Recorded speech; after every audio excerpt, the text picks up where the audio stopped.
I'm here merely tonight as a groupie.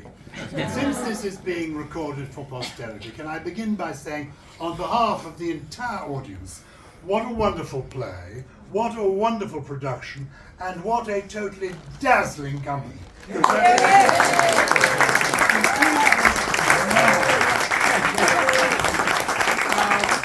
I shall lead the questions, but then people can throw in whatever they want to ask of this extraordinary troupe. And I suppose we should begin. You are the director. Indeed. And well done casting yourself in this interesting role. What an interesting play. I imagine this is a sophisticated audience, and then all about the origins of this play. First written, I think, in 1898, first produced in a club performance in 1902, because it couldn't be produced otherwise, because of the content of it. But when it was produced on Broadway, I think, first of the time in 1907, the police had to be called. There was rioting, and indeed we are trying to evoke that atmosphere. And it was a very controversial play, as you can imagine. It's been given some remarkable revivals. I happened to be on Monday of this week with Felicity Kendall, recording an episode of my podcast Rosebud with her, and I think she played the part once upon a time. I wish I had seen Joan Plowright, who I think would have been quite wonderful in it. Coral Brown, I think, did it, and on Broadway as well, with Lynn Redgrave, who I did know as Vivi. It's had some wonderful people playing it. I know there are people here who a few years ago saw Caroline Quentin and her daughter do it. Oh, before I forget, I bring greetings from Dame Judi Dench to the Shore Society. Oh, wow. We were recently in Dublin, and I told her I was coming to this. She said she was there in spirit, and we talked about the possibility of her a few years ago having done the play with Finty, her daughter, but it didn't come about. I have to tell you, and I shall be telling her, that even if she had done it, I doubt that she and Finty could have rivaled the performances.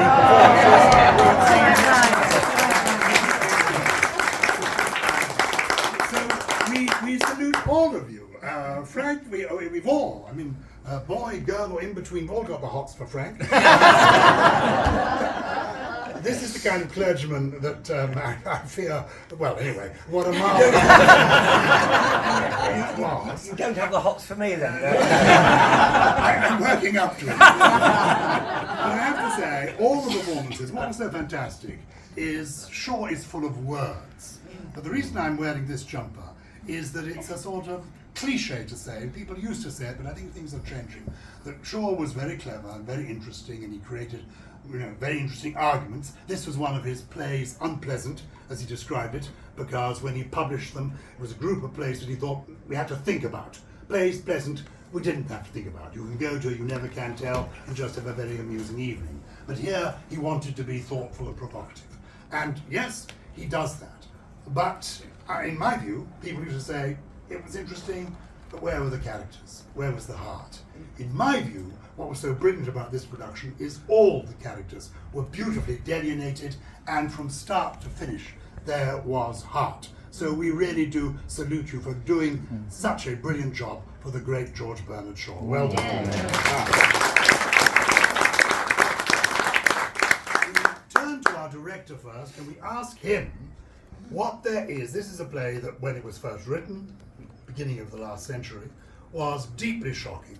And we're, of course, seeing it 125 years later, when we are used to talking about these things in public, and it doesn't seem quite so shocking now as it did then. What drew you to it? What makes it relevant now? How has it changed the perception of it, do you think, in 125 years? Thank you, Giles. What drew me to it initially was that during COVID, or just before COVID, we were trying to mount a production after we'd had a successful run with Arms and the Man and the summer tour. And we were trying to go back to Shaw's Corner, which is his home in Hertfordshire. They'd rested the plays for a while, so we wanted to go back there. And we planned with Shaw's Corner. We had a long meeting, and and the Shaw Society, and we were all looking forward to bringing Mrs. One's Profession there. Something different, not the usual bums on seats kind of Pygmalions and all the light fluffy stuff, but something that had, as you said, real heart and a message. But COVID, it was the only time we put cancelled across our banners. It shut us down. We couldn't do it. We had a few theatres interested. I believe I might have contacted here initially as well. The Gatehouse in Highgate were interested, and so we were mounting a good tour. obviously would have been a completely different cast at the time, so I think it was kind of fortuitous that we waited a few years. And what was the other thing that it's what's changed about it? Not that much. That's the thing. That my character Crofts, we've not long got rid of a crop of people like that.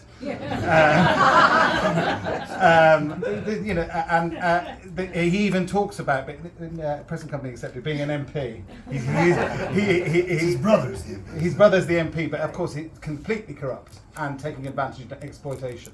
And we have very similar things happening now with cash favours and stuff like that, and cronyism going on, and slum landlords and all those kind of things that really exploit women especially. What I found about this play in particular, compared to some other productions in the past, Mrs. Warren's often painted as a complete villain by, not all the time, but by quite a lot of the characterizations. And the sympathy is often always with Vivi. We kind of turned it slightly on its head because Mrs. Warren has been exploited all her life. The relationship between her and Crofts, even though they're the same age, he's obviously exploited her for a long time. We made that quite explicit. There's the hint of violence that goes on. There's obviously, and she talks about not being afraid of him at the very beginning, and he's obviously obsessed with becoming older. So these two people have travelled through life together in a kind of a relationship that is twisted, but they rely heavily on each other. So when we were talking about the violence and the talk about, because it wasn't just banned for talking about prostitution, it was also banned for its references to incest, because there are two. There's I might be her father, and of course he might be her brother, but it doesn't seem to deter us. So that was another reason that it was banned, and so I drew those out a little bit more. I cut back quite a lot of the repetition, which Shaw is famous for. And even though we had a wonderful event last week with the Shaw Society and Dame Sian Phillips and Richard Digby Day talking about Shaw in general, and we were all standing at the back listening, and they said, what you mustn't do is cut Shaw, you must stick to the stage directions, you shouldn't modernise it. So we were correct furniture. Absolutely, correct furniture, correct costume. So we were all quite scared that Dame Sian Phillips was coming to watch it. But it does work because it is supremely modern. As a lot of Shaw stuff is, every time I've done a Shaw play, I've always found relevance, always. My favourite quote about being in a Shaw play was during the banking crisis, and I was in The Millionairess, and the opening of Act 2, a washerwoman says to the Millionairess, never put your money in a bank. And the entire audience collapsed. We had to wait for them to calm down because it was right in the midst of it. So always relevance from Shaw. Quick question to the two leading ladies, and then we're going to open it up to everybody. Somebody, I don't know who, wrote a sequel, I think, to the play called Mrs. Warren's Daughter. Can you both speculate as to what you think happens after both to the business and to the relationship between them? Do you each want to? Did you think about that at all? Did you talk about it? I think what I was most concerned about was that it seemed as though there was a choice at the end that people wouldn't necessarily know. I'm just shocked that your voice sounds so different. Gosh, you are a good actress. Go on. So I think I was thinking principally of the end and not wanting people to predict whether or not we would shake hands, and there's been a lot of feedback about that as well, as to, well, in fact, it'd be quite interesting to do a little straw poll, but everyone who's spoken to me said, thank goodness you didn't shake a hand. Yeah, which is really interesting. So can I have a quick question, and put your hand up if you wanted me to shake her hand? Okay, well that's good. That's good to know. I'd say like 25%. Yeah. So, but it's good. The point is there's a choice, and I think that's what you're talking about in terms of Shaw. And it's not an intellectual argument. There's an emotional content, and it can. There are, everyone's making choices all the time, and it's important to see that.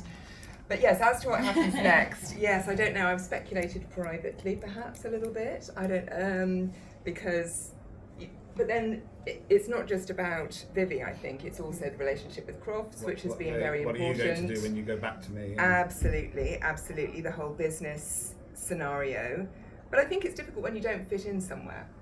And there's nothing new about children getting a great education and moving into a different world that their parents don't know, don't understand, don't fit into, and it's a problem. How do you keep a real good relationship? And we've never even had a relationship to lose. Is what's so sad, because everything has gone into pushing that education, giving her a completely different life.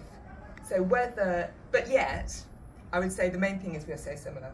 Yes. Everything that each of us says, everything that Vivi says right at the beginning. Daughter. Yes, she wants to work, she wants to earn her own living, she wants her own money, she wants her own independence. We want the same things, but we have different opportunities in terms of getting them. We were drawn to both of you, I have to say. Yeah. And we wanted to marry Vivi, and we wanted to visit in quick succession. Particularly, I wanted to get to Budapest. There's something very special on offer. How do you think, Vivi, your life would have worked out in the long run? Would you have made a success in the office? Would you have been successful in your way? I think she absolutely would be. She, like her mother, she is her mother's daughter. She has been an incredibly successful woman in her own right, in her own profession, and I think Vivi would equal that, but in a very different prong of life. The morality that she was instilled with, she is intellectually, she can understand where everything has come from, but she still holds the societal sort of revulsion to and the prudery is sort of it's disdainful for her to hear, even though she intellectually understands what forces someone into that and disdains that society is the way it is, the laws that protect you and society that tolerates And you. Vivi is kind of asexual as well, so she might be. It's a repulsion, but it's also she doesn't have much knowledge of it. Yeah. She's always backing away from the advances of men. Now, we can have a couple of questions from the front, or indeed from the cheap seats. Actually, at the Tabard, all the seats are accessible. Yes, in the Well, I've third. got a bit of a cheeky one. Hello, I'm Deborah. I've enjoyed it, very loved it. I'd love to know how you play it. Are you thinking all the time that she is a madam who visits the various hotels around Europe, or does she actually turn tricks herself? It's complicated. Yeah, I think that she gets out the business pretty smartly when she can, and I think that Vivi might even be the catalyst for that. I think that business thing is really important because, in fact, Liz gets out of it as soon as she's got enough money to get out of it.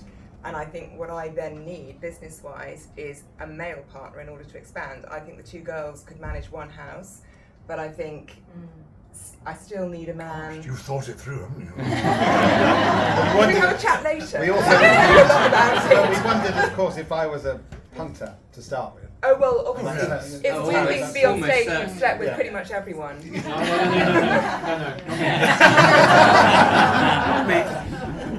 Never say never. Yes, another line of inquiry from anyone. Yes, sir. Did you find it difficult being both the director and in the play? And what changes did you have to make to the way you directed the play, being in it? Yes, is the answer. I did once vow never to do that again. I did it in Panto. I was a director and I was playing the king. But Joe and I write pantos for Welling Garden City, the shore area, and luckily or unluckily, on the opening night I broke my foot, so I didn't have to carry on with the play. But in this instance, to be honest with you, I hadn't I tried to cast 3 other people before I cast myself, and I kind of just fell into it. And I haven't acted since I broke my leg, so it was also a challenge to. What he's telling us is he conducted a whole series of auditions. And Nobody- nobody We understand. We totally understand. He ended up trying to convince me on the phone. He's like, right, I'm gonna do it. It's only a little part. We get into rehearsals on day 1. He was like, oh bloody hell. And in answer to, I did cut down some of my lines. Mine and Parade suffered the most, I think, with cutting and some of the repetition. And I got rid of the. I talked about the mathematical tripass, but I got rid of the 5th Wrangler and all that stuff at Cambridge simply because it doesn't land as much anymore. But the answer is yes, it was a challenge. But I had a fantastic support. I'm a collaborative director, and I have a really, really intuitive company. So it was kind of a dream. Can I just say it was a very, very, very good production, and I enjoyed it very, very much. One last question from anyone at the back. Is there anyone who's got a... Yes, right at the back row. I thought the way you treated the script was extraordinary and brilliant and tightened it up. It's such a good production. The performances are all brilliant. Congratulations. I really sensed the character of the daughter, that she would have become politicised. I think she would have become politicised. Politicised? She seemed a very political animal. Like a suffragette. Yes. Suffragette. Because women didn't have any rights. You couldn't earn money unless you had a husband. You didn't have your own bank account. And really remember the journey that women have gone through, right even up to the 60s and 70s. So, I mean, Shaw was so ahead of his time. So amazing. What a feminist. Well, he wrote when he built this play, he wrote it a play about women for women. As he said. Can we then end by asking the three other men what they felt about how real the relationship is between the men and the women? Compared with the relationships you now know, having been men in the world, how when you're alone on the stage with each of the two girls, having intimate scenes with them, how real did you feel it was? Or did you feel you were acting a script written by Bernard Shaw? I feel on a character level, obviously Frank is very flighty. So that we had a discussion about the letter I leave for Vivi at the end. What might it say? Because I say quite earnestly, no, I'll come by as often as possible and be her brother. Because he does. There is an affection for her, but essentially the money is the big pull. Because he's a grifter. He stumbles through life, from one person to the next. But I think there's genuine affection for Vivi, for sure. I think Mrs. Warren entertains him no end and excites him. Indeed, very much on different levels. On different very levels. Close stage. But I think it's quite a superficial relationship with Mrs. Warren all the way from my character's point of view, all the way until the last scene, where he suddenly does genuinely feel sorry for her and thinks she is going to flatten her. She's a steamroller. She is going to flatten this woman when she comes out, and she's going to break her heart. And I think then there is a bit of a change in Frank and his relationship with Kitty. Let's turn to your dad. Yeah. Father in every sense. I think sort of ultimately he's quite a sort of sad character because he obviously started life, as a womanizer and having, before, and then as it's mentioned, he went into the church because there was nothing else to do, shoved into the church, as men were often in those days. And and then he turns from this sort of, obviously, man about the town into this rather sort of socially aware, sort of bit of a snob and very self-aware of his status in society, and who people, and it's rather sad because I just think, and of course he sees that in Frank, his younger self, I think, and of course he tries to sort of, no, you mustn't do that, and of course he's broke as well. He's rather impoverished. Yeah. At the end, when he's obviously had a night on the booze with George Crofts. Very interesting that. There's that one line at the very last line when he says, no, don't go that way, come through the fields, we'll go round here. But why does he say that? And I think because he's so self-aware, so self-conscious, he doesn't want any parishioners to see him on the normal way to the church. So he goes round. He's very sad because he's very aware of, and of course he doesn't want the parishioners to see him drunk. He's just rather a sad, but sort of in the end, hopefully lovable character. Certainly lovable. They're all quite flawed, the characters. Well, all of them are very because they are human beings. Well, this is the true. point. I'll explain that to you later. What was your? I adore Kitty. She's beautiful, she's wonderful, and she's my life. I think she's delightful. And as long as we keep it on a level, she's there, I'm here. Yes. We can hold hands. That's right. Completely daunted by this one when I first come on, unsure of what I'm going to meet, overwhelmed by her, but then start to see through a bit of the veneer, I think, and think, oh, she can be moulded a little bit, I think, but brought into line, something like that. I don't know. I just have fun playing the part. We We have fun watching you all. Bernard Shaw was such a brilliant man. You will remember that when he was once asked at the National Gallery if there was a fire at the National Gallery, which picture would he take? And he said, the one nearest the door. We are now going to make the exit, but as we do, we have so much to think about and so much to be grateful for. Can we, one last time, thank this brilliant company.